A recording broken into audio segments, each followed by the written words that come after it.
দুনিয়ার কোনো কিছু হাসিল হয়ে যাওয়া এটা সফলতা নয়। একজন মুমিন মুসলিমের মর্যাদা আল্লাহর কাছে এক পাল্লায় যদি একজন মুমিন মুসলিমকে রাখেন, আরেক পাল্লায় পুরো পৃথিবীকে রাখেন। কেউ যদি পুরো পৃথিবীকে ধ্বংস করে দেয়, এটা আল্লাহর কাছে অত বড় অপরাধ নয়। একজন মুমিনকে যদি কেউ হত্যা করে, এটা যত বড় অপরাধ।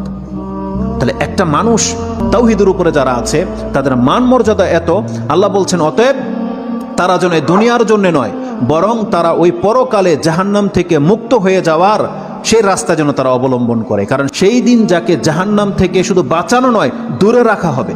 ওয়াউদখিলাল জান্নাহ, আর যাকে জান্নাতে প্রবেশ করিয়ে দেওয়া হবে, আল্লাহ বলছেন ফাকাদ ফাজ, এই হলো সফল কাম। কারণ জান্নাত এমন একটা জায়গা, এটা হচ্ছে চির সুখের জায়গা। একবার শুধু কোনো ব্যক্তিকে জান্নাতে ঢুকিয়ে দিলে জীবনের যত পেরেশানি আছে সব দূর হয়ে যাবে, সব দূর হয়ে যাবে। তাহলে পরকালের ব্যাপারটা হচ্ছে এমন। আল্লাহ বলতেছেন সেই দিন যাকে জান্নাতে ঢুকিয়ে দেওয়া হবে, আল্লাহ বলছেন এই ব্যক্তি হচ্ছে সফল কাম।